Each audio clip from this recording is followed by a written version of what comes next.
కిషలో ఈరోజు హిబ్రూ అక్షరాల్లో హే అనే అక్షరం గురించి మనం తెలుసుకుందాం.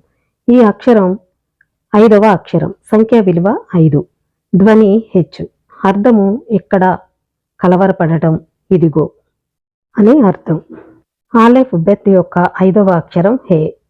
మనకు హే ఒక దాలిత్ మరియు యోధులతో రూపొందింపబడిందని చెబుతుంది. దాలిత్ ఒక క్షితిజ సమాంతర రేఖను మరియు మరొక నిలువును కలిగి ఉంటుంది. ఇవి కలిపి భౌతిక ప్రపంచాన్ని, భౌతికవాద ప్రపంచాన్ని సూచిస్తాయి. వేరు చేయబడిన ఎడమకాలు భగవంతుడిని సూచిస్తుంది, అందువలన ఆధ్యాత్మికతను సూచిస్తుంది. దాలిత్ మరియు యోధ్ కలిపి హేను ఏర్పరుస్తున్న విధంగానే భౌతిక ప్రపంచాన్ని ఆధ్యాత్మికత మరియు దైవత్వంతో నింపి పవిత్రం చేయవలసిన బాధ్యత ఉందని మహరల్ మనకు బోధిస్తుంది. హే ఆలోచన, వాక్కు మరియు చర్యను సూచిస్తుంది. హే యొక్క రూపం 3 పంక్తులతో కూడి ఉన్నట్లే ఆలోచన, వాక్కు మరియు చర్య అనేవి ఆత్మ యొక్క 3 వస్త్రాలను ఏర్పరుస్తాయి. దీని ద్వారా మనం వ్యక్తపరుస్తాము. హే అనే అక్షరం 3 రూపాల్లో చెప్పబడుతుంది: ఆలోచన, వాక్కు, చర్య. ఇవి ఆత్మ యొక్క 3 వస్త్రాలను ఏర్పరుస్తాయి. దీని ద్వారా మనం వ్యక్తపరుస్తామని చెప్పడం జరుగుతుంది. పై క్షితిజ సమాంతర రేఖ ఆలోచన. దాని రూపకల్పన ద్వారా మానవత్వం అనే భావనను సూచిస్తుంది. ప్రతి వ్యక్తిని నిజంగా సమానంగా అనుభవించడానికి ఒకరు తమ ఆలోచన విధానాన్ని పునర్నిర్మించుకోవాలి. కొంతమంది ఇతరుల కన్నా మంచివారని మరియు కొందరు ఇతరుల కన్నా అధ్వానంగా ఉన్నారని ఉపరితలంపై కనిపించవచ్చు, కానీ మన బాధ్యత ఆత్మపై దృష్టి పెట్టడం. ప్రతి వ్యక్తిలోని దైవిక స్పార్క్, మన ఆత్మలు ఒకే మూలం నుండి ఉద్భవించాయి, కాబట్టి మన సారాంశంలో మనమందరము సమానమే. మనం ఒక వ్యక్తి యొక్క వ్యక్తిత్వం మరియు బాధ్యత క్రిందకి వెళ్ళి అతని లేదా ఆమె కేంద్రానికి నేరుగా వెళ్ళినప్పుడు మనమందరం ఒకటేనని తెలుసుకుంటాము. హే యొక్క కుడి నిలువు రేఖ సోపాన క్రమాన్ని సూచిస్తుంది. అంటే ప్రసంగం. ఒక రాజు తన మాటలతో పరిపాలిస్తాడు. అతను తన రాజభవనంలో కూర్చుని ఒక ఆజ్ఞ ప్రకటించే అధికారం పొందుతాడు. అది తర్వాత చట్టంగా మారుతుంది. ప్రజలు అతన్ని చూడవలసిన అవసరం లేదు. అతను వారి కరచాలనం చేయవలసిన అవసరం లేదు. అతను చేయవలసిందల్లా మాట్లాడటం. అదే అతని శక్తి. హే యొక్క నిలువు రేఖ ఉన్నత స్థితి నుండి, పాలకుడి నుండి దిగువ స్థితికి అతని ప్రజలకు అందుతుంది. చివరిగా హే యొక్క ఎడమ వైపున ఉన్న చిన్న వేరు చేయబడిన కాలు చర్యను సూచిస్తుంది. ఇది అవయవం, ఎందుకంటే వేరు చేయబడింది. సరి అయినది ఆలోచించడం మరియు మాట్లాడడం మనకు చాలా సులభము, కానీ మంచి ఉద్దేశాన్ని ఫలవంతం చేయడం పూర్తిగా భిన్నమైన విషయం. అందువల్ల ఈ అంతరం 3 వస్త్రాలను ఏకం చేయడానికి అవసరమైన ప్రయత్నాన్ని గుర్తు చేస్తుంది. చర్య రేఖ లేకుండా మనకు దాలిత్ యొక్క 2 పంక్తులు మిగిలి ఉన్నాయి: పేదరికం. తాల్ముద్ హే కూడా తెషువా అంటే పశ్చాత్తాపాన్ని సూచిస్తుందని మనకు తెలియజేస్తుంది. హే అనే అక్షరం యొక్క రూపం తెషువా భావనను ఎలా ప్రతిబింబిస్తుందో తెలియచేయడానికి హేను ఆలెఫ్ బెత్ యొక్క 8వ అక్షరం హెత్తో పోల్చండి. 2 రూపాలు చాలా సమానంగా కనిపిస్తాయి. ప్రతి ఒక్కటి 3 పంక్తులతో రూపొందించబడింది. ఒక స్పష్టమైన తేడా ఏమిటంటే హే యొక్క ఎడమ అవయవం పైన ఉన్న చిన్న ద్వారం. దీనికి తెషువాతో సంబంధం ఏమిటి? కయీను తన సోదరుడు ఏబేల్ను చంపిన తర్వాత ఎలోహిం ఎలా ప్రకటించాడు? పాపం మీ తలుపు వద్ద ఉంది. హే మరియు హెత్ 2 దిగువన ఉన్న ఓపెనింగ్ లేదా తలుపు పాపాన్ని సూచిస్తుంది. హెత్తో అతిక్రమణ లేకుండా, అంటే అక్షరం దిగువన నుండి నిష్క్రమించకుండా పాపం తలుపు నుండి తప్పించుకునే అవకాశం లేదు. కానీ హేకు మరొక ఓపెనింగ్, మరొక సాధ్యమైన చర్య ఉంది. హే పైభాగంలో ఉన్న చిన్న ఓపెనింగ్ తెషువా లేదా తిరిగి వచ్చే అవకాశాన్ని అనుమతిస్తుంది. అంటే ఇక్కడ 2 అక్షరాల పోలికను ఇక్కడ చెప్పడం జరుగుతుంది. హే మరియు హెత్ అంటే ఈ 2 అక్షరాలు కూడా ఒకే విధంగా ఉంటాయి, కానీ హేకి ఎడమ పక్కన ఉన్న కొమ్ముకు ఓపెన్ అనేది ఉంటుంది. అంటే ఇది తెషువా, అంటే ఒక మనిషికి పశ్చాత్తాపం పడడానికి అవకాశం ఉంది. హెత్ అనే అక్షరానికి ఓపెన్ లేదు, క్లోజ్గా ఉంది అని ఇక్కడ చెప్పడం జరుగుతుంది. హెత్ పులియబెట్టిన మరియు మత్స్యాలను పోల్చడం ద్వారా హెత్ మరియు హేల మధ్య వ్యత్యాసాన్ని కూడా వివరించవచ్చు. 2 పదాల స్పెల్లింగ్లను పోల్చండి. హమెత్స్ అనేది హెట్ మెమ్మో సద్దీకు అని వ్రాయబడింది. మత్స అనేది మెమ్మో సద్దీకు హే అని వ్రాయబడింది. హమెత్ మరియు మత్సల మధ్య వ్యత్యాసాన్ని హెట్ అనే అక్షరానికి వ్యతిరేకంగా హే అనే అక్షరం మత్స పులియబెట్టిన ఉబ్బిపోవడాన్ని సూచిస్తుంది. మత్స అనేది చదునుగా ఉంటుంది. ఇది దాస్యం, నిస్వార్థత మరియు వినయాన్ని సూచిస్తుంది. ఒక వ్యక్తి వినయంగా ఉంటే అతను లేదా ఆమె పశ్చాత్తాపపడడానికి, తెశువ చేయడానికి వస్తారు. ఇక్కడ 2 రొట్టెల గురించి చెప్పడం జరుగుతుంది. మచ్చ అంటే పులియని రొట్టె, హమెచ్ అంటే పులిసిన రొట్టె అని అర్థం. తెశువ చేయడానికి వస్తారు. కానీ ఒక వ్యక్తి అహంకారి అయితే అతను ఎప్పటికీ ఎలోహిం యొద్దకు తిరిగి రాడు. అతని వైఖరి ఏమిటి?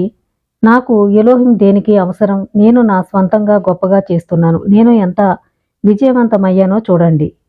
లేదా అతను చెడు ప్రవర్తన నుండి బయటపడాలనుకుంటే అతను ఇలా అనవచ్చు, నీకు నా నుండి ఏమి కావాలి? నేను కేవలం మానవుడిని.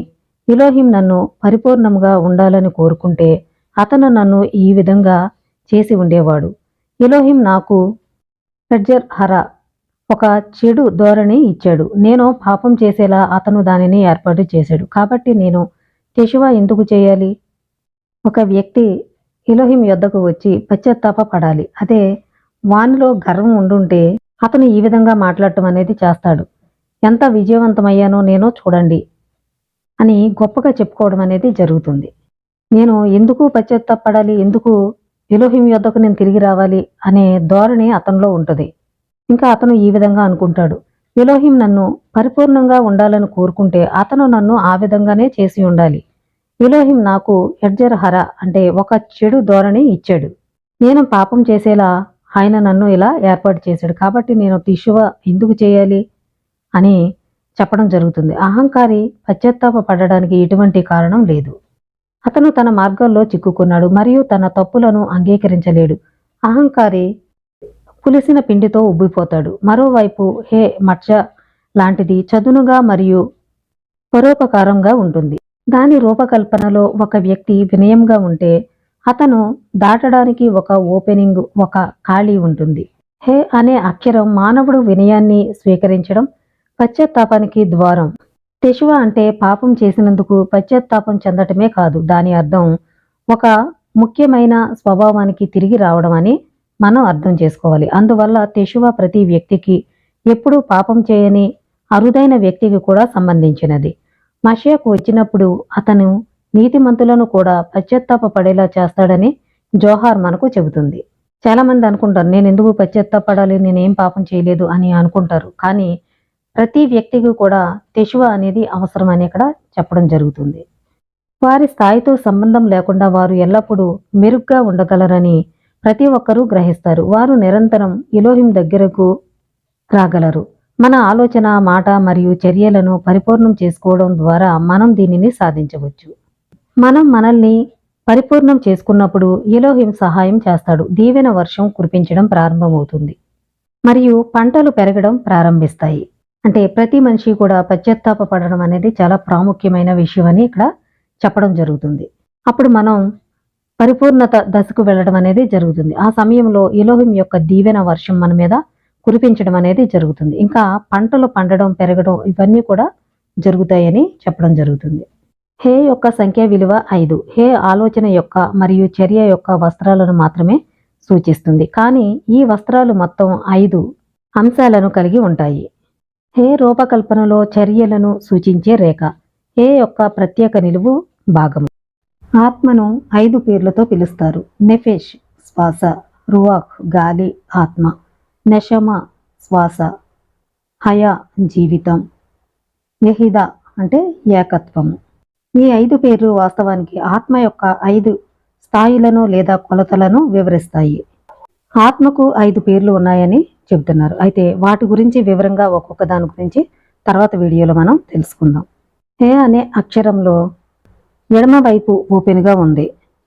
హెట్ అనే అక్షరం కూడా హే అనే అక్షరంలాగే ఉంటుంది, కానీ దానికి ఓపెన్ లేదు.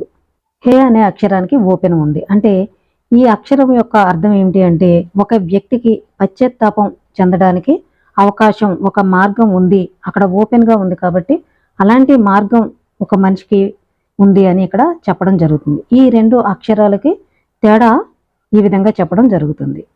రెండు అక్షరాలు ఒకే విధంగా ఉంటాయి. అయితే హేకి పైన ఓపెన్ ఉంటుంది, హెడ్కి క్లోజ్గా ఉంటుంది.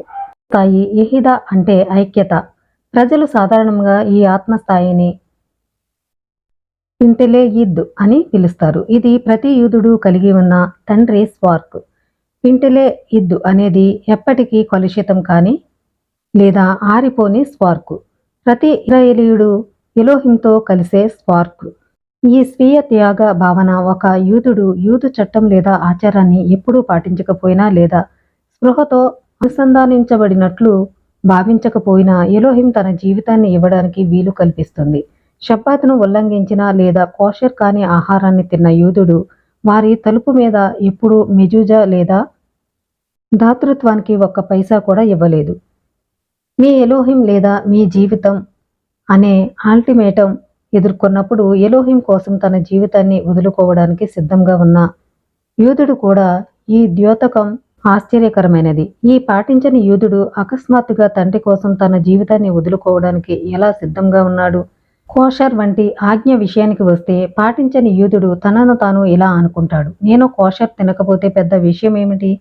నేను మంచి వ్యక్తిని అయినంతకాలం నేను ఏమి తింటున్నానో ఆయన నిజంగా ఎందుకు పట్టించుకోవాలి?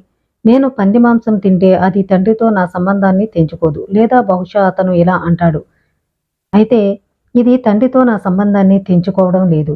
ఎలోహిం నన్ను క్షమించును. నా విశ్వాసాన్ని విడిచిపెట్టినందుకు ఎలోహిం నన్ను క్షమించడు అనేది స్పష్టంగా తెలుస్తుంది. నేను ఆయనను ప్రేమించను లేదా నమ్మను అని నేను స్పష్టంగా చెబుతాను. అలా అయితే నా ఎలోహింని వదులుకోవడానికి బదులుగా నా జీవితాన్ని వదులుకోవడానికి నేను సిద్ధంగా ఉన్నాను. ఇది తెషువా యొక్క ముఖ్యమైన అంశం. మనం తిరిగి రావడానికి మేల్కొలుపు కలిగి ఉండడానికి కారణం.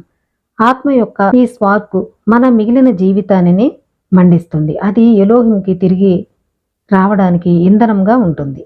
5 అనే సంఖ్య కూడా విమోచనను సూచిస్తుంది. పెసక్ సేడర్లో 5వ కప్పు వైన్ ఎలీజా కప్పు అని పిలువబడుతుంది. మషియక్ రాబోతున్నప్పుడు తెషువా చేయమని ప్రవక్త ఎలీజా ప్రవక్త మనకు చెబుతాడు. ఈ వాగ్దానం తోరాలోని వ్యక్తీకరణ ద్వారా కూడా ప్రాతినిధ్యం వహిస్తుంది. నేను నిన్ను ఇజ్రాయెల్ దేశంలోనికి తీసుకుని వస్తాను. యూదు ప్రజలందరూ తెషువా చేసినప్పుడు మనం వెంటనే విమోచింపబడతామని చెబుతుంది. హే అనే పదానికి 3 అర్థాలు ఉన్నాయి. మొదటిది ఇక్కడ ఉంది, ఇదిగో మీకోసం విత్తనం ఉంది. హే లచెం జరా అనే పద్యంలో ఉన్నట్లుగా తదుపరి కలవరపడటం. ఇది దానియేల్లో చెప్పబడినట్లుగా మరియు నేను దానియేల్ కలత చెందాను. నిహ్ యషి మరియు 3వది ఇదిగో ఇది మన ఎలోహిం. హినే ఎలోకీను ఇది ఒక ప్రత్యక్షతను చూడడానికి సూచిస్తుంది. ఈ 3 నిర్వచనాలు కలుస్తాయి. మనం పుట్టి ఈ లోకంలోనికి వచ్చినప్పుడు ఎలోహిం మనకు విత్తనాలను ఇస్తాడు, అంటే ఉత్పాదకంగా ఉండడానికి మరియు మన జీవితాలను సద్వినియోగం చేసుకునే సామర్థ్యం. అయితే చాలాసార్లు మనం కలవరపడతాము మరియు గందరగోళానికి గురవుతాము మరియు మన లక్ష్యాలను కోల్పోతాము. అయితే చివరికి ప్రతి యూదుడు తెషువా చేయడానికి మరియు అతనికి లేదా ఆమెకు సృష్టికర్తను గుర్తించడానికి వస్తాడు. అతను లేదా ఆమె ఎలోహిం యొక్క ప్రత్యక్షతను చూస్తారు. ఒకరు తన ఆత్మలోని మెషక్ యొక్క 5 స్థాయిలు మరియు స్పార్క్ అయిన ఎహిదాను వెల్లడిస్తారు మరియు ఇది మనల్ని అంతిమ విమోచనకు తీసుకువస్తుంది. ఇలాంటి మరిన్ని విషయాలు మీరు తెలుసుకోవాలనుకుంటే నా ఛానల్ని సబ్స్క్రైబ్ చేయండి. అందరికీ షలోమ్.